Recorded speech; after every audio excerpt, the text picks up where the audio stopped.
خرابی وہاں نہیں ہے جو سازشیں کر رہے ہیں، خرابی ادھر ہے، خرابی وہاں نہیں ہے. کوئی دشمن خراب نہیں ہے، کوئی دشمن تو دشمن ہوتا ہے، لہذا دشمن سے کیا گلا. اصل مسئلہ ہمارا اپنا ہے. کہتے ہیں جی ان کی تہذیب ہماری تہذیب کو خراب کر رہی ہے، کہتے ہیں جی انہوں نے ہمارے اندر فحاشی پھیلا دی ہے، کہتے ہیں جی انہوں نے ہماری تعلیم کا بیڑا غرق کر دیا ہے، کہتے ہیں جی کہ انہوں نے ہمارے اندر ایسی چیزوں کی پینٹریشن کر دی ہے کہ ہمارے ساری ویلیوز ہی ختم ہوتی جا رہی ہیں. تو بھائی یہی ہوگا. کیوں؟ اس لیے کہ اصول ہی یہ ہے کہ جو مضبوط ہوتا ہے وہ کمزوروں کو متاثر کرتا ہی ہوتا ہے.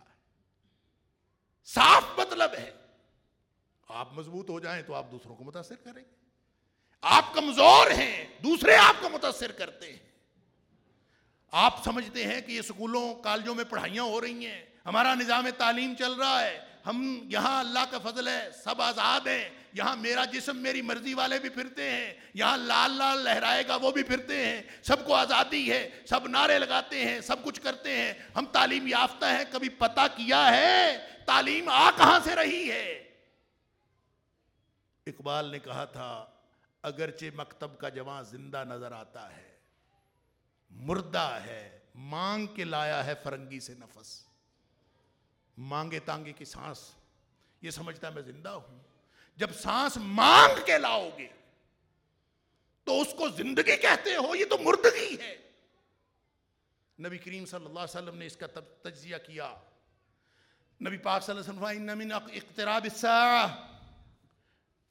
قرب قیامت کی نشانیوں میں سے ایک نشانی یہ بھی ہے کہ ان توضع الاخیار وترفع الاشرار، بدترین لوگ حکمران بن جائیں گے اور جو اچھے لوگ ہیں وہ معاشرے میں نیچے کر دیے جائیں گے. وَيُخْزَنَ الْعَمَلُ وَيُفْتَحَ الْقَوْلُ وَيُخْزَنَ الْعَمَلُ. اس دور میں باتیں کرنے والے بہت ہوں گے، تقریریں کرنے والے بہت ہوں گے، ٹاک شو کرنے والے بہت ہوں گے. یفتح القول، باتوں کا سیلاب آ جائے گا.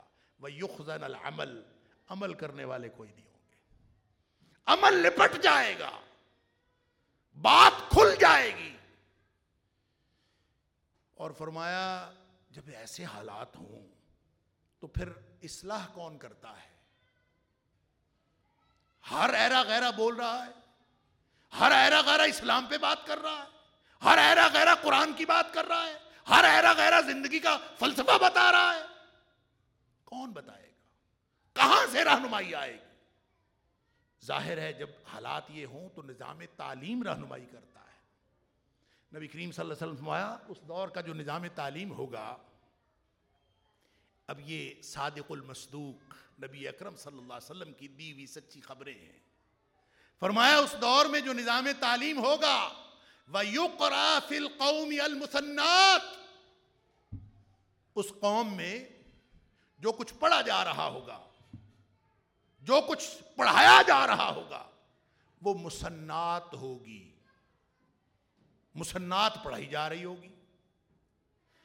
اللہ کے رسول صلی اللہ علیہ وسلم مسنات کیا ہوتی ہے؟ مل مسنات. اچھا ساتھ آپ نے فرمایا وَلَيْسَ فِيهِمْ أَحَدٌ يُنْكِرُهَا، ایسی مردہ قوم ہوگی کہ ان میں سے کوئی ایک بھی بندہ ایسا نہیں ہوگا کہ اٹھ کے کہے کہ اب بندے کے پتروں کیا پڑھ رہے ہو. لَيْسَ فِيهِمْ أَحَدٌ، ان میں ایک بھی بندہ ایسا نہیں ہوگا يُنْكِرُهَا، وہ اٹھ کے ناپسندیدگی کا اعلان ہی کر دے. مل مسنات یا رسول اللہ صلی اللہ علیہ وسلم، یہ مسنات ہوتی کیا ہے؟ فرمایا التی کتبت سوا کتاب اللہ، اللہ کی کتاب کے علاوہ، وحی الہی کے علاوہ جو کچھ پوری دنیا میں لکھا جا رہا ہے وہ سارا کا سارا مسنات ہے. وہ پڑھ کے مسلمان پیدا ہوں گے، وہ پڑھ کے مجاہد پیدا ہوں گے، وہ پڑھ کے اہل ایمان پیدا ہوں گے، وہ پڑھ کے وہی پیدا ہوں گے جو اقبال کہتا ہے کہ مردہ ہے مانگ کے لایا ہے فرنگی سے نفس. جو مسنات پڑھ کے اور وہ نظریے وہ فلسفے پڑھ کے جو نسل پروان چڑھے گی وہ ایسی ہی ہوگی. اللہ اکبر.